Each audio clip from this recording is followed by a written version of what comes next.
Santo Dios, hermanos, ahí en Deuteronomios, capítulo 4. Aleluya. Y vamos a leer alternadamente, hermanos, del versículo 9 al 14. Alternadamente leemos, hermanos, la lección número 22. Los orígenes de la iglesia es el tema en esta mañana. Los orígenes de la iglesia. Se encuentra ahí, hermanos, en Deuteronomios, capítulo 4. Del 9 al 14. Vamos a leer ahí alternadamente. Yo leo el 9, ustedes el 10 y concluimos juntos ahí en el 14. ¿Vayamos todos? Amén. Deuteronomios 4, 9. A lo mejor les dije equivocado. Deuteronomios capítulo 4, versículo 9 al 14. Dice 9. Por tanto, guárdate y guarda tu alma con diligencia, para que no te olvides de las cosas que tus ojos han visto, ni se aparte de tu corazón todos los días de tu vida. Antes bien, las enseñarás a tus hijos y a los hijos de tus hijos. El día que estuviste delante de Jehová tu Dios, cuando Jehová me dijo, reúneme con el pueblo para que yo les haga oír mis palabras, las cuales aprenderán para temerme a todos los días que viviré sobre la tierra, y les enseñaré a tus hijos.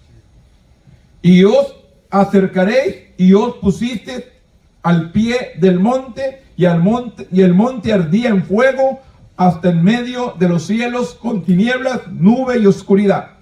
Y habló Jehová con vosotros en medio del fuego, oíste la voz de sus palabras, mas a excepción de oír la voz, ninguna figura visteis.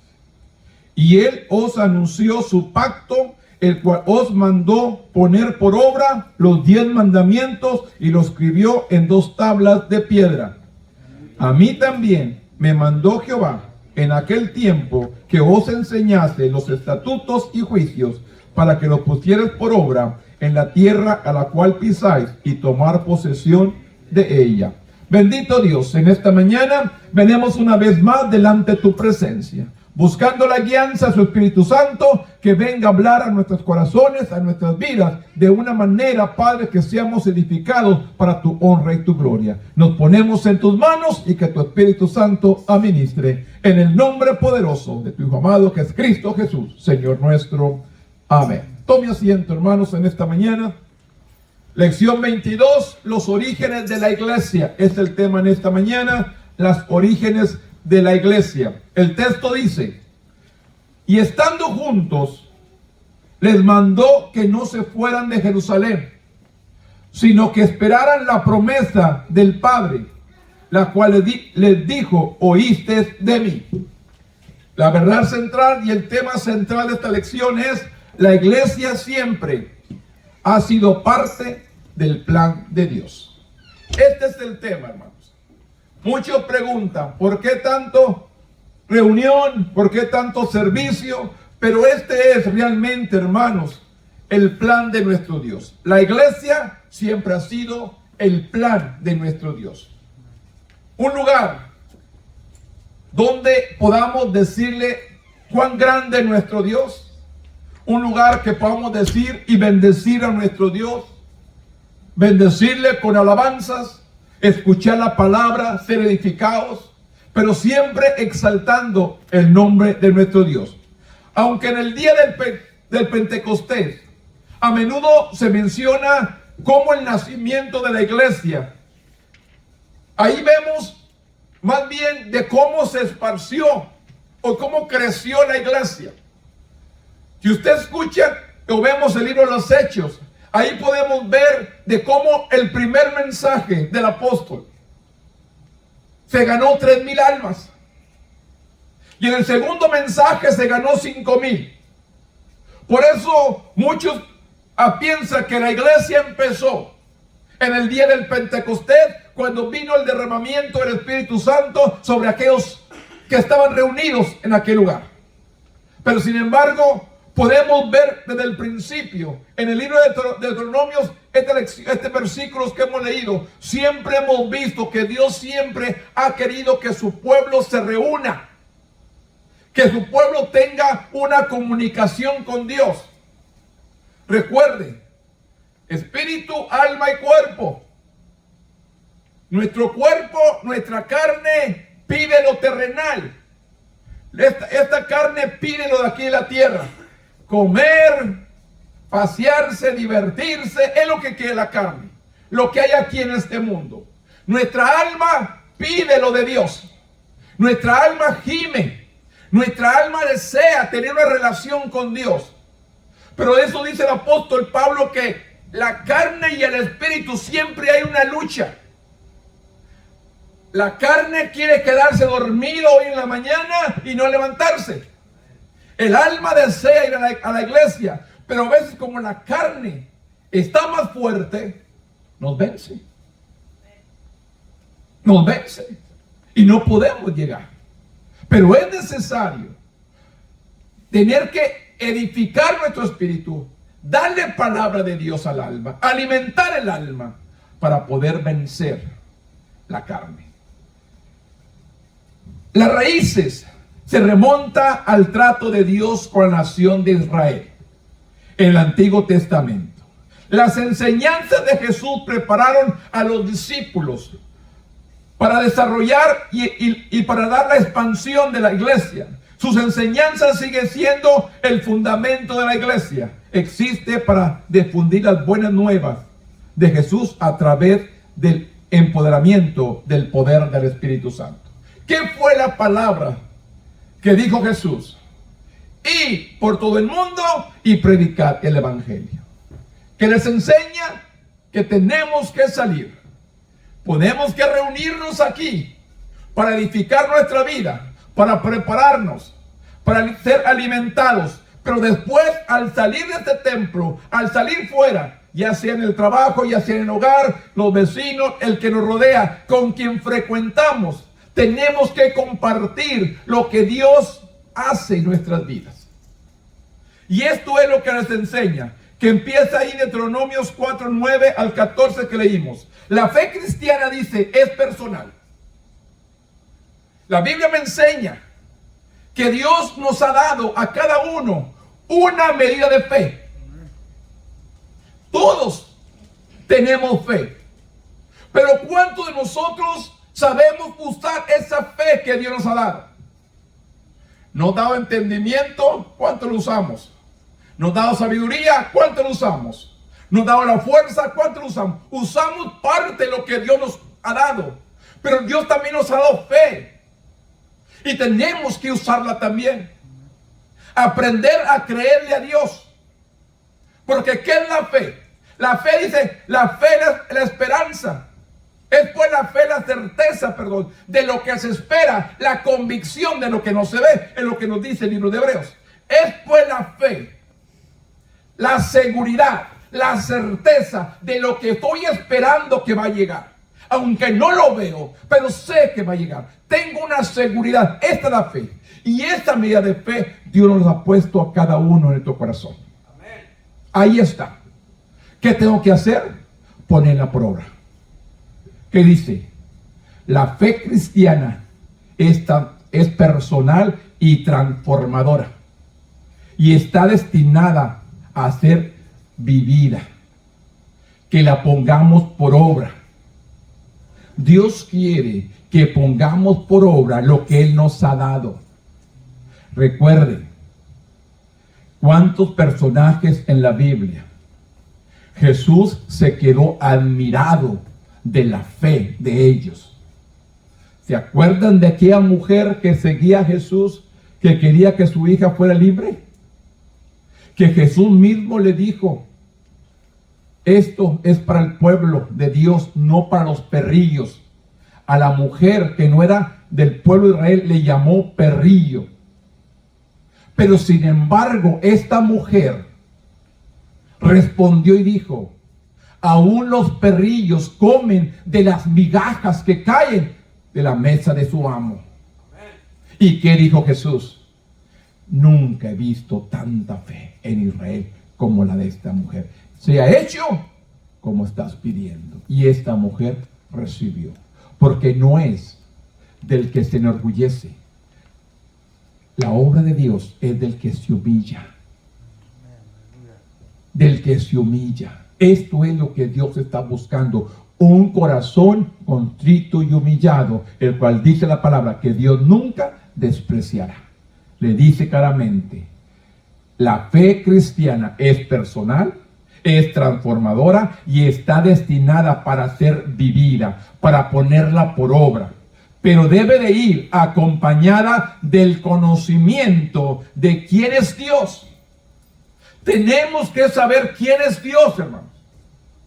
Al pueblo les enseñó.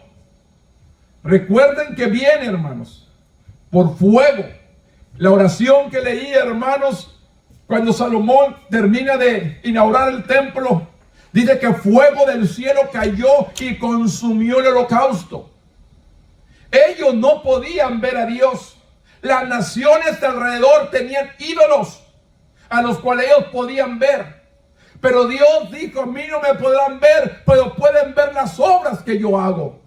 Y esto es lo que Dios quería que transmitieran a sus hijos. Las obras que estaban viendo. Los milagros que hacía Dios. Los prodigios que hizo Dios delante de ellos. En Deuteronomios 4, de 9 al 14, Moisés advirtió al pueblo que no olvidaran lo que habían experimentado al seguir a Dios en el desierto. No se les olvide todo lo que han visto. ¿Qué dice la palabra? 40 años por el desierto, ni su calzado, ni su ropa, nada se gastó. Ahí podían ver el poder de Dios. La columna de fuego los alumbraba por la noche y la nube le daba sombra durante el día. No había agua, Dios proveía agua.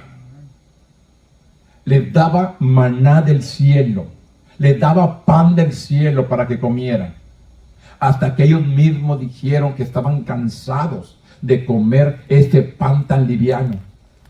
Cuando ese pan los hacía permanecer saludables, sin enfermarse. Pero ellos querían carne. ¿Y qué? Les envía codornices para que comieran carne.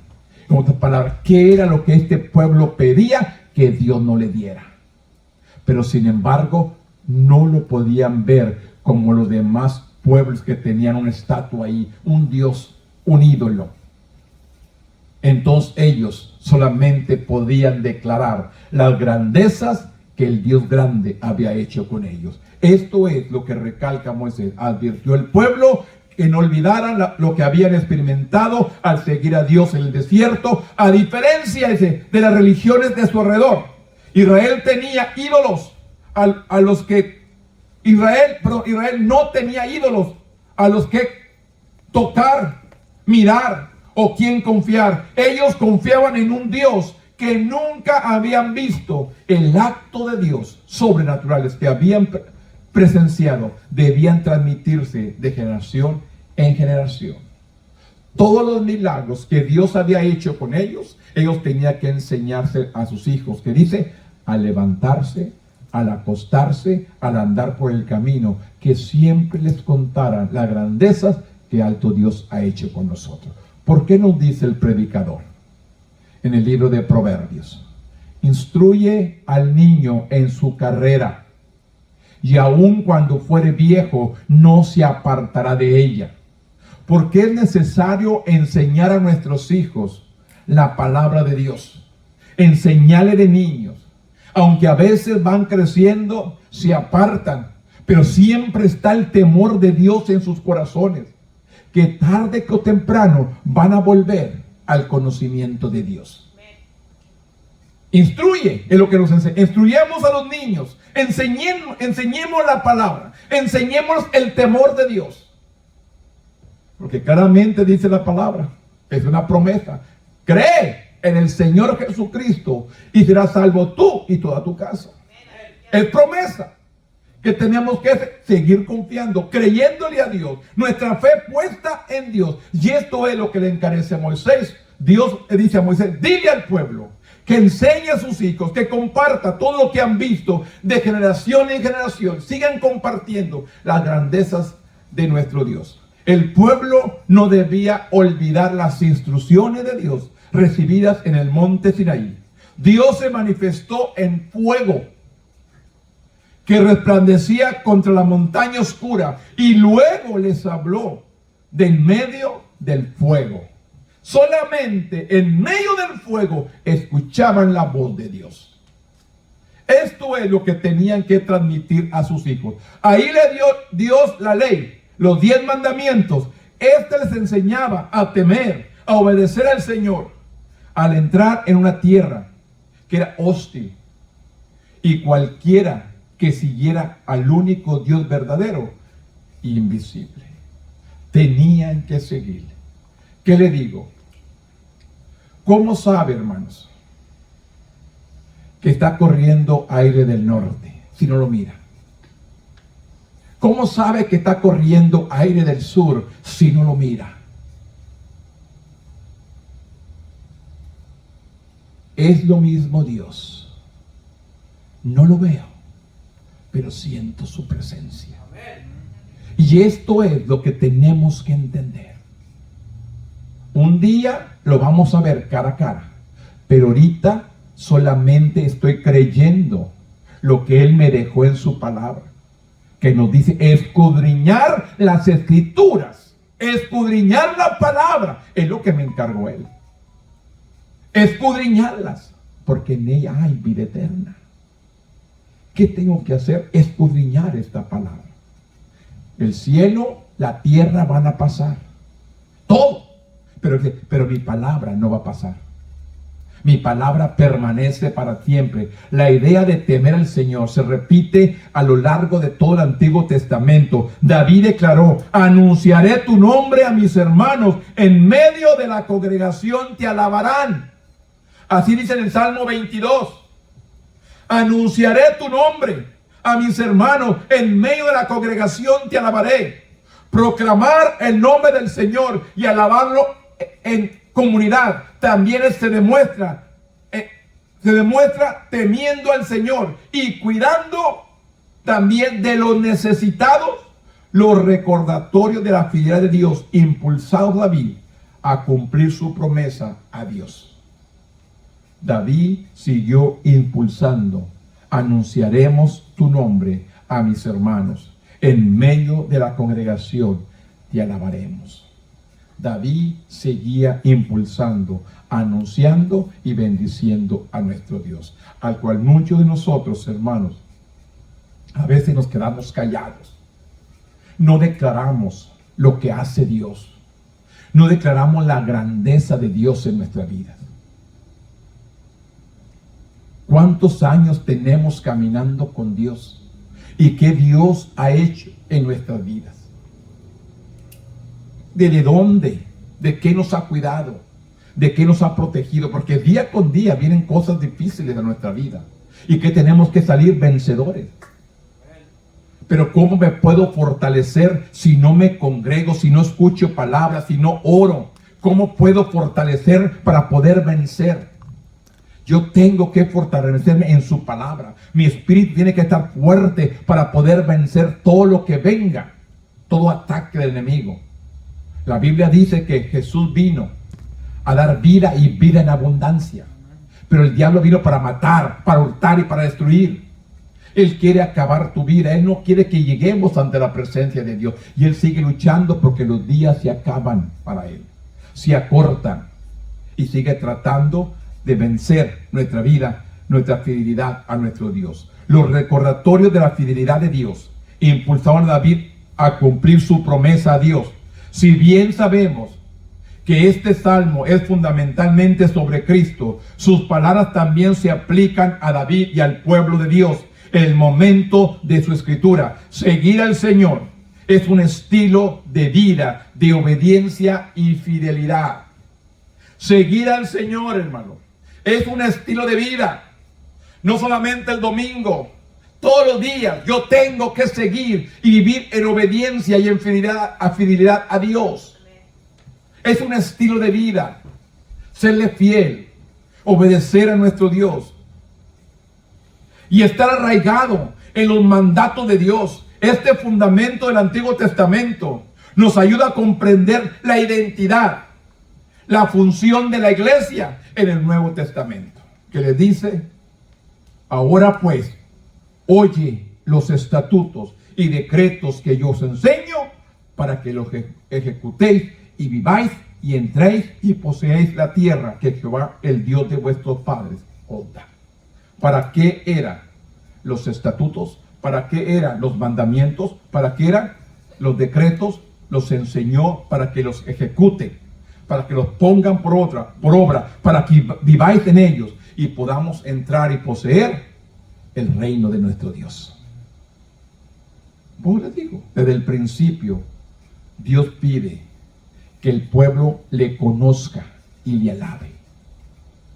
En el principio Dios quiso que tuviéramos conocimiento de Él, que le conozcamos como el único Dios verdadero y que le alabemos, le bendigamos su santo nombre. Esto es lo que Dios está pidiendo de nosotros como pueblo: bendecir a Jehová. El libro de los Hechos, vamos a Hechos, capítulo 7, versículo 37 y 38. Dice la palabra: este Moisés, que mire, como dice aquí, este Moisés, el que le dijo a los hijos de Israel: profeta os levantará el Señor vuestro Dios, de entrar vuestros hermanos como a mí, a él oiréis. Este es que aquel Moisés que estuvo en la congregación en el desierto con el ángel que les hablaba en el monte Sinaí, y con nuestros padres, que recibió palabra de vida que darnos. La palabra de vida es dar vida a otros. La palabra viva, que dice: este es aquel Moisés que estuvo en la congregación en el desierto con el ángel que le hablaba en el monte Sinaí, y con nuestros padres, que recibió palabra de vida para darnos. Palabra de vida que darnos. Dice Hechos 7:38, Esteban dijo: Moisés recibió palabra de vida que darnos. Los mandatos de Dios a su pueblo tenían un objetivo: perseverarlos como un pueblo escogido. ¿Cómo le llama Dios a su pueblo? Mi gran tesoro, mi pueblo escogido, mi real sacerdocio, mi nación santa. De esta manera Dios le hablaba al pueblo: un pueblo escogido, un real sacerdote, una nación santa. Esto es lo que somos nosotros en Dios: un pueblo escogido, un real sacerdocio, una nación santa. Pero a veces nosotros nos sentimos que no alcanzo. Dios te ha perdonado, Dios te ha liberado, Dios te ha limpiado, te ha hecho un pueblo santo. ¿Para qué? Para que le sirvamos, pero siempre con una fidelidad, con gusto. Como dijo el salmista: yo me alegré con los que me decían: a la casa de Jehová iremos. Que sea un deleite, que sea un regocijo congregarte y escuchar la palabra. No con tristeza. Que sea un deleite, que sea un regocijo, que sea un gozo venir a la casa de Dios y deleitarme en su presencia. Yo me alegré con los que me decían, dice: a la casa de Jehová iremos. Que ahí también la palabra: deleítate a sí mismo, Jehová, y Él concede el deseo del corazón. ¿Qué tengo que hacer yo? Deleitarme en la presencia de Dios, gozarme en la presencia de nuestro Dios. Al escuchar Jesús, pero este patrón preparó el camino para Cristo, a quien Esteban identificó como el profeta que Moisés había predicho en Deuteronomio 18:15. Al no escuchar a Jesús, el Sanedrín estaba rechazando las enseñanzas de Moisés. ¿Por qué cree que se enfurecieron y apedrearon a Esteban? Porque le estaba diciendo: realmente ustedes no están siguiendo la ley, no están siguiendo la palabra. Por eso se encendió el furor. Y por eso apedrearon a Esteban. Porque les dijo la verdad. Y es lo que el pueblo no quiere escuchar, la verdad. Les duele. Les toca el corazón. Y quieren mejor correr, huir. No, Dios está trabajando en nuestra vida. No corras. Dios te ama. Y Dios quiere usar tu vida. Por eso dijo, el Israel antiguo, el Israel Antiguo Testamento prefiguraba la iglesia del Nuevo Testamento. Dios estableció una comunidad de personas que consistían con el mundo que los rodeaba, pero estaban separados de ellos. Debían vivir según las instrucciones que el Señor les había dado en los 10 mandamientos. Desviarse de sus mandatos traerían consecuencias para los individuos y la comunidad. Pero seguir sus mandatos traerían la presencia y las bendiciones permanentes de Dios. A medida que estudiamos el desarrollo de la iglesia, veremos cómo este modelo proporciona su marco. El bendecir a Dios, el buscarlo, el vivir conforme su voluntad, traería bendición. Usted recuerda, todo aquel hombre que no cumplió con lo que Dios le había dado, ¿qué vino y sucedió? Dios lo destruyó. Y no solamente a él, sino a toda su familia. Por la culpa del padre, toda la familia eran destruidas. Por la desobediencia. Por eso tenemos que entender. Necesitamos usted y yo escuchar la palabra de vida, que venga y nos edifique, que venga y cambie mi manera de ser, mi manera de pensar. Dios quiere hacer un cambio en nosotros, que podamos vivir fielmente conforme su voluntad y no conforme lo que yo digo, lo que yo creo, lo que yo pienso. Porque dice la palabra, hermanos, que mis pensamientos no son los de Dios.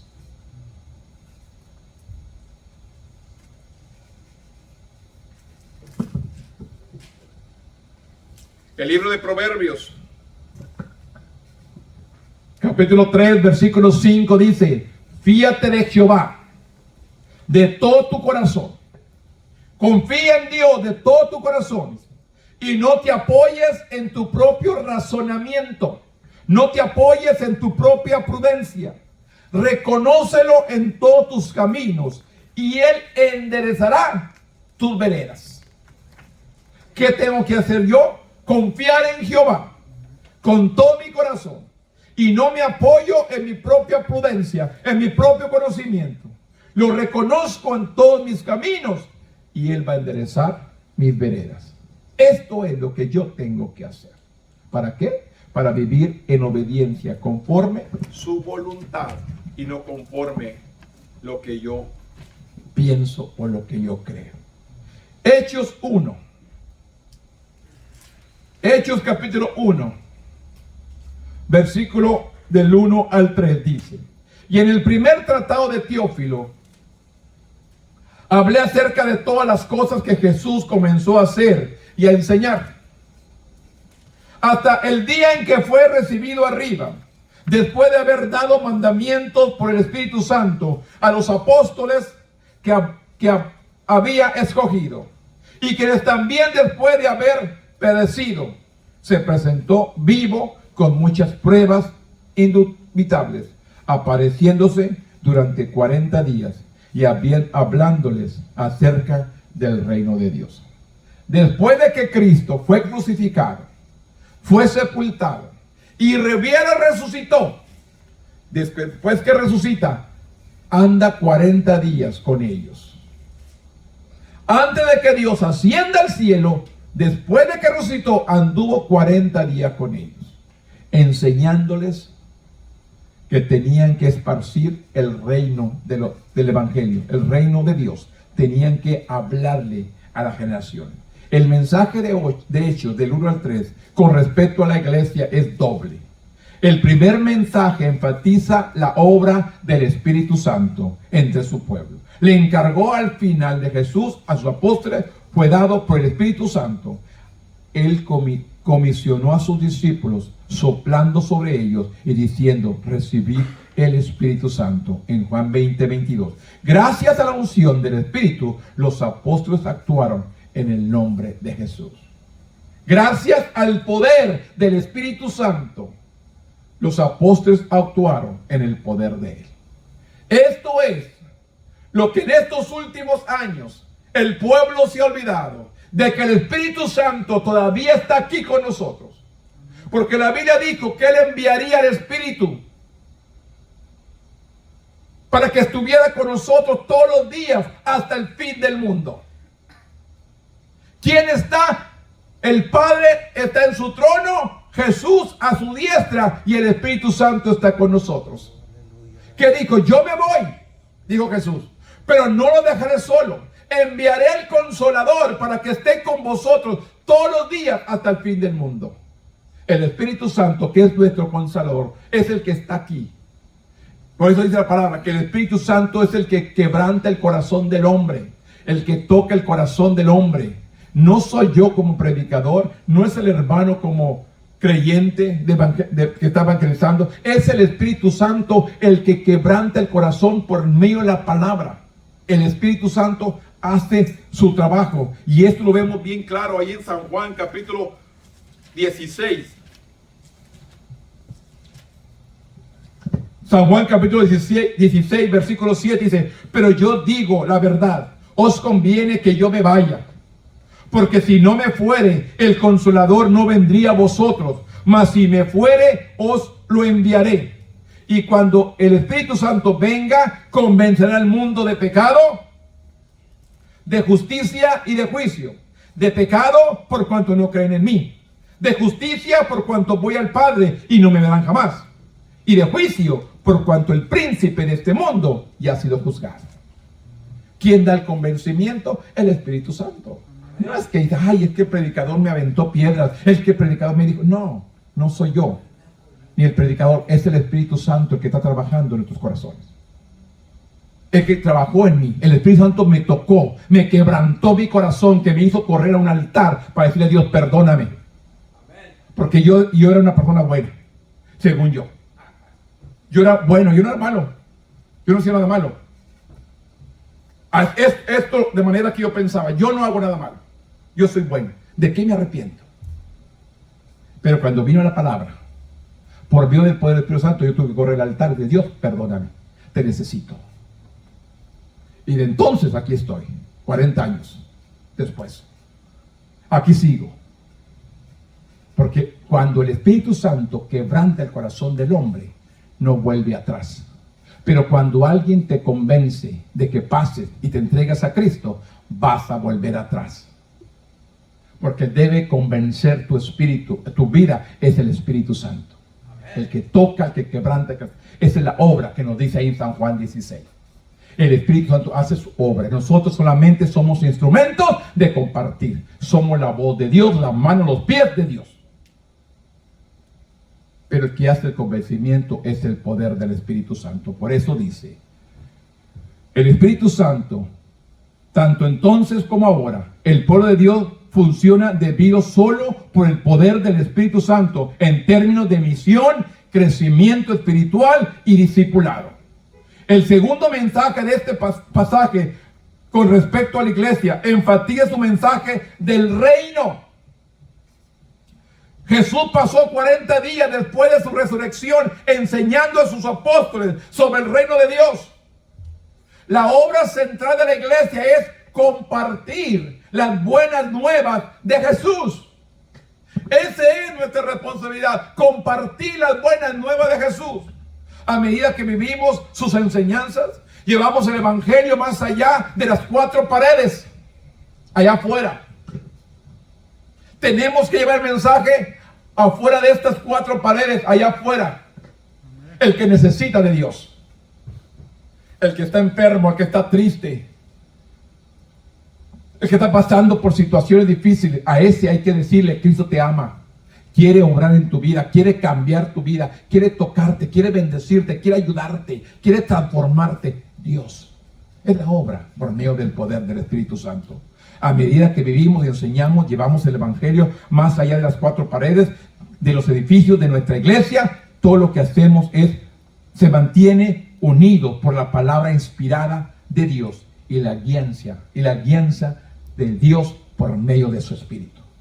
La palabra, dice, es como espada.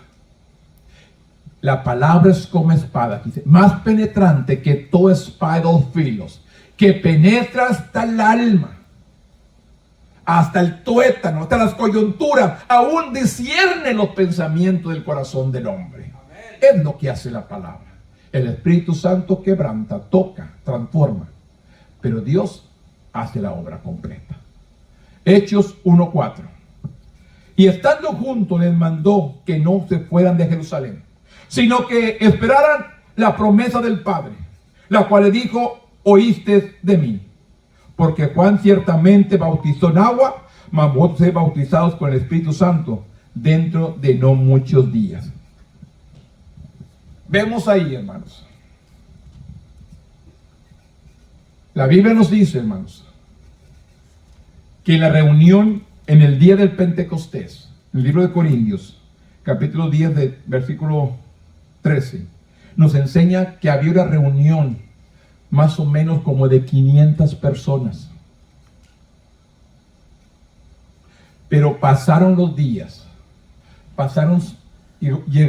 después de que Jesús ascendió al cielo, ascendió al cielo, pasaron 50 días para que fueran revestidos del poder del Espíritu Santo. Y en esos 50 días, de esos 500, relata la Biblia, que quedaron como 120. Los demás volvieron a su trabajo, a su oficio, lo que hacían, regresaron. Y nomás quedó un grupo como de 120, los que fueron revestidos del poder del Espíritu Santo. Estaban unánimes, juntos, en un mismo sentir. Esto es lo que Dios quiere para hacer un milagro, un prodigio, una bendición grande. Que estemos en el mismo sentir, que deseemos lo mismo, que queramos lo mismo, que sirvamos a un Dios vivo, con un corazón sincero. No, ay, ¿cuándo se cae este hermano? ¿Cuándo termina este hermano? No, si estamos así, olvídense, Dios nunca va a hacer una obra en nosotros.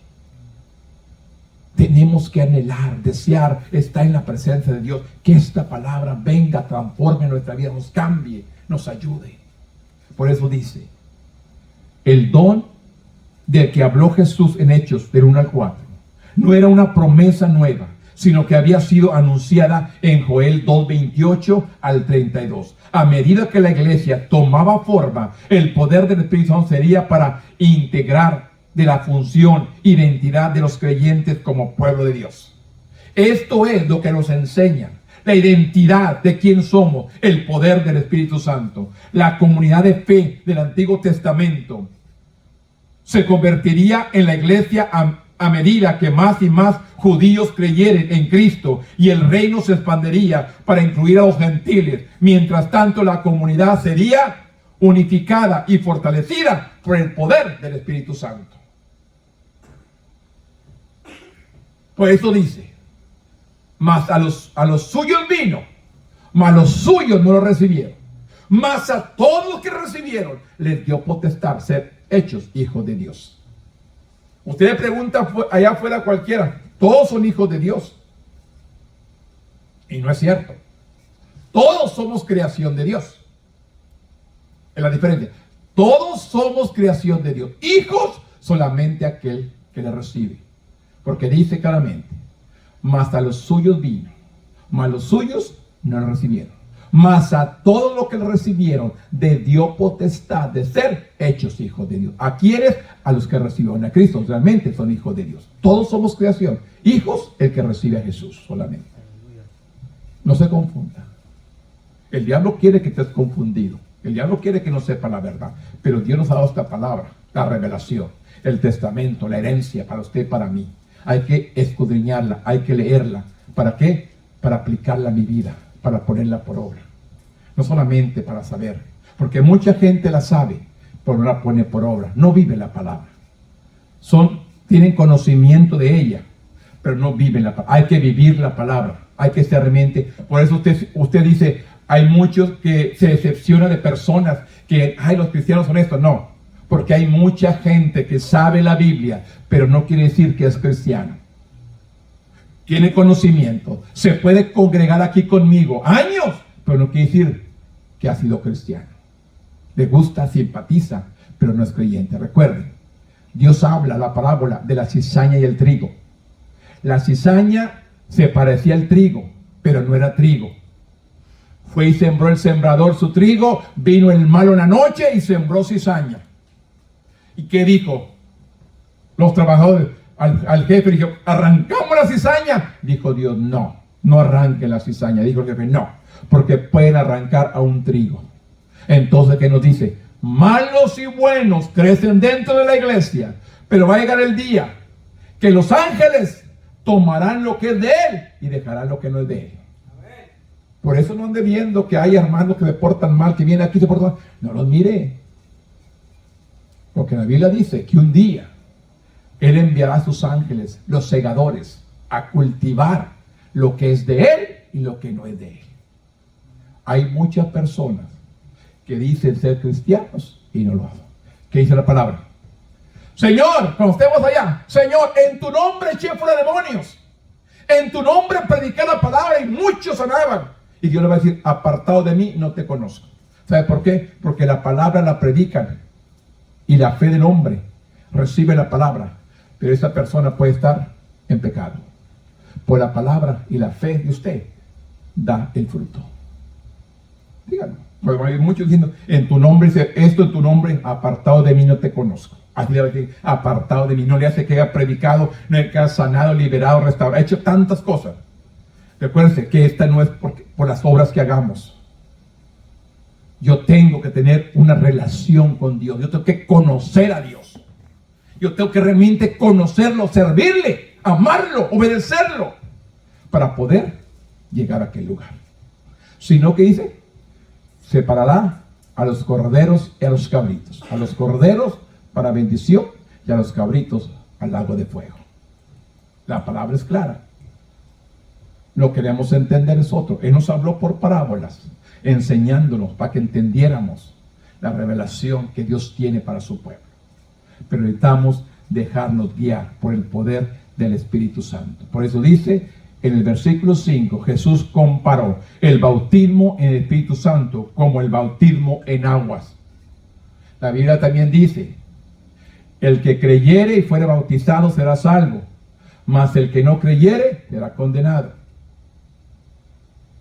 El que creyere y fuere bautizado será salvo. Y dice, Juan el Bautista había dicho que Jesús bautizaría en espíritu y fuego. Pero Jesús no mencionó un bautismo de fuego en Hechos 1. El fuego se refiere al juicio que se espera a los que rechazan a Cristo. Por tanto, el tiempo de su bautismo aún no ha llegado. El bautismo en fuego no ha llegado. Solamente el poder del Espíritu Santo. ¿Qué nos dice el constante de Jesús? Establece entre el bautismo en aguas y el bautismo en el Espíritu Santo acerca de lo que estaba a punto de ocurrir. Aunque los discípulos aún no habían recibido el poder del Espíritu y habían nacido del Espíritu, como dice Juan 3:5, habían sido instruidos por Jesús y lo habían aceptado como Mesías. Él les había prometido que recibirían el Espíritu Santo y se congregaban en comunidad. Estos criterios significa que alguien que es parte de la iglesia y era sobre esto un cuerpo unificado de creyentes, que el Espíritu Santo estaba a punto a descender. Derramaré de mi espíritu sobre toda carne. Así lo dijo Joel. Derramaré de mi espíritu sobre toda carne. Esto es, el que cree, al que lo recibe, al que le sirve, al que se goza, al que se deleita, estar en la misma presencia de nuestro Dios. Voy más rápido, hermano. Hechos 1:12. Dice la palabra. Entonces volvieron a Jerusalén desde el monte que se llama el Olivar, el cual estaba cerca de Jerusalén, camino de un día de reposo. Y entrando, subieron al aposento alto, dando morada Pedro, Jacob, Juan, Andrés, Felipe, Tomás, Bartolomé, Mateo, Jacobo, hijo de Alfeo, Simón el celote y Judas, hermano de Jacob. Todos estos perseveraban unánimes. Todos estos perseveraban unánimes, juntos, en oración y ruego con las mujeres y con María, la madre de Jesús, y con sus hermanos. Estaban unánimes juntos. Hechos 1:12, los apóstoles se desplazaron a media milla o 800 metros al oeste hasta Jerusalén. Después de la ascensión de Jesús, que fue en el Monte de los Olivos, ellos subieron al aposento alto de la casa donde se hospedaban, debido a que las habitaciones en Hechos 1:12 eran más grandes que la mayoría de los aposentos altos de ese día, con la capacidad de albergar a más de unas docenas de personas. Es posible que esta fuera la habitación donde Jesús y los discípulos habían compartido la última cena, la Santa Cena. A los 11 apóstoles que quedaron después de la muerte de Judas Iscariote, se unieron a ese aposento alto la madre de Jesús y varias mujeres, los hermanos de Jesús, nombrados en Mateo 13:55, Marcos 6:3, como Santiago, José, Simón y Judas, aunque anteriormente habían rechazado el ministerio de Jesús, habían comenzado a creer en él y ahora se unieron a los apóstoles y a sus otros seguidores, y constantes en la oración, orando. Porque la misma familia de Jesús, sus mismos hermanos, no creían en Jesús. Hasta después creyeron. Aún Judas, el hermano de Jesús, fue el sucesor del Judas que traicionó a Jesús. Esto es lo que nos enseña. Constantemente unidos, orando, unánimes, como dice, entraron, subieron al aposento alto, dándole morada a Pedro, Jacob, Juan, Andrés, Tomás, Bartolomé, Mateo, Felipe, Jacob, hijo de Alfeo, Simeón, y todos estos perseveraban unánimes en oración, orando, deseando lo mismo, anhelando, buscando a Dios, deleitándose en su presencia. Y esto es lo que Dios está buscando del pueblo el día de hoy. Que estemos en un mismo sentir, que deseemos, anhelemos la misma presencia de nuestro Dios. Al venir a la iglesia, yo voy para que Dios me administre, para que Dios me hable, para que Dios me toque, para que Dios me sane, para que Dios me restaure, para que Dios haga una obra en mi vida. Yo tengo que venir con esa disposición al templo, que Dios haga algo en mi vida. No, a ver qué pasa. No, voy a ir para que me mire el hermano que fui el domingo. No, eso no es la idea. La idea es que tú vengas deseando recibir algo de Dios. Que te sane, que te bendiga, que te transforme, que te cambie, que haga, que supla, que abra puertas. Estás pasando tiempos difíciles que no entiendes qué camino, qué decisión tomar. Que Dios te ilumine, que Dios te dé inteligencia, entendimiento para tomar el buen camino. Es todo lo que yo veo. Dios, háblame, administrame. Usted me dice, usted no está diciendo a mí. No, esta palabra pues dice que es como espada de dos filos. Le corta a usted y me corta a mí. Esta es una palabra que yo enseño, te alimenta a ti y me alimento yo. Nos alimentamos juntos. No crea que yo, esta va para la mano Saúl. No, esta palabra se da y va tocando según el corazón, la necesidad de cada uno, como el mío y el suyo.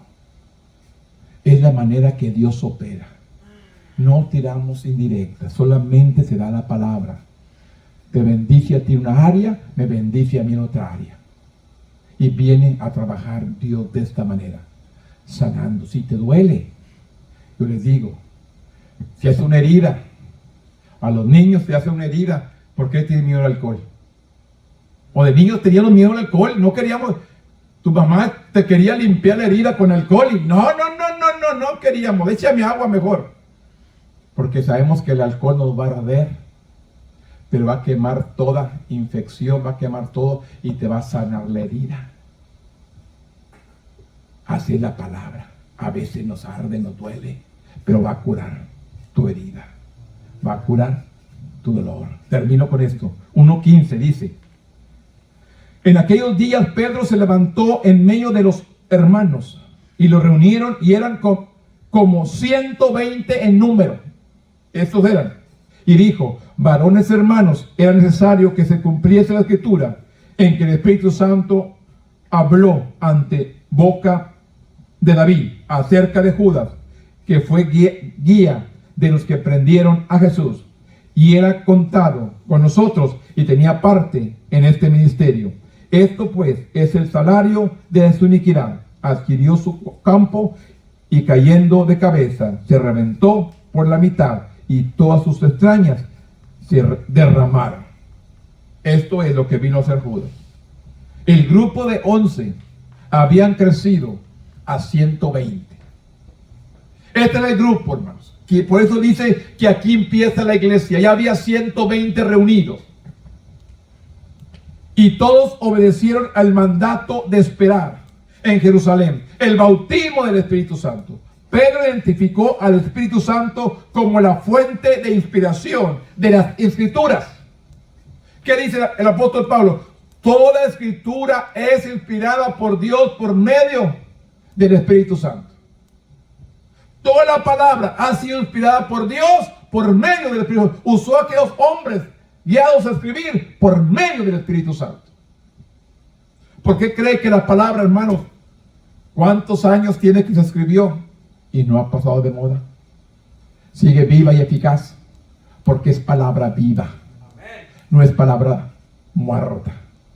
Usted conoce cuántos escritores han escrito libros, son famosos por 1, 2, 3, 4, 5 años, pero ¿cuántos años tiene esta palabra escrita? Y sigue siendo viva y eficaz, más penetrante que toda espada de 2 filos. Sigue siendo efectiva. Por eso dice, Pedro identificó al Espíritu Santo como la fuente de inspiración de las Escrituras. Judas, que había traicionado a Cristo, estaba muerto. La palabra de David en el Salmo 69:25 y el Salmo 109:8 lo llevaría a elegir un reemplazo para Judas en base a ciertos criterios. Hechos 1:20 al 22. Los apóstoles oraban que se hiciera la voluntad de Dios, y la suerte cayó sobre Matías. Tiraron suerte para escoger el reemplazo de Judas y cayó sobre Matías. Esta fue la primera y la última vez que la iglesia primitiva echó suerte para tomar una decisión. Después del derramamiento del Espíritu Santo, su guía y su poder se hicieron accesibles de una manera sin precedentes. Los líderes buscaban la dirección en oración por medio del Espíritu Santo. ¿Qué tenemos que hacer? Buscar la guianza del Espíritu Santo para que usted y yo aprendamos a tomar una buena decisión por medio de la oración. La oración nos va a sacar de problemas. Así que dice, a partir de estos inicios, el pueblo de Dios se apoderó de la gran comisión y la iglesia comenzó a extenderse, se concentraron en la oración y dependieron de la guía, del empoderamiento del Espíritu Santo, y serían prudentes que hoy seguimos aún este ejemplo. Así que, hermanos, ¿qué tenemos que hacer? Solamente orar y dejarnos guiar por el poder del Espíritu Santo. Esta es la palabra, hermanos, que Dios nos da en esta mañana. ¿Cuántos de nosotros realmente la vamos a poner por obra? Ha sido un aliciente. ¿Para qué? Para que sigamos adelante. Póngase de pie conmigo en esta mañana. Bendito Dios, en esta mañana hemos compartido la enseñanza, hemos compartido la palabra. Yo te pido, Dios, que venga tocando, que venga quebrantando, que esta palabra, Señor, no solamente caiga en un saco roto, que no caiga por un oído y salga por el otro, sino que atesoremos esta palabra y la pongamos por obra. Desde el principio, usted nos ha enseñado que aprendamos a vivir conforme sus mandamientos, sus decretos, sus estatutos. Gracias te doy de antemano. Ayúdanos, Dios, a seguir adelante. Guárdanos, protégenos y dirígenos cada día a buscar tu presencia, a buscar tu guianza y a buscar tu amor. En esta mañana te doy gracias por cada uno que está aquí. Te pido que bendiga su vida, su hogar, su familia, su trabajo, todo lo que ellos hagan, Señor, sea bendecido y sea prosperado. En este momento, Padre, buscamos la guianza del Espíritu Santo, que toque nuestros corazones, que quebrante nuestras vidas y nos ayude a seguir adelante. En el nombre poderoso de Cristo Jesús, Señor nuestro. Amén. Gloria a Dios. Tome asiento, hermanos.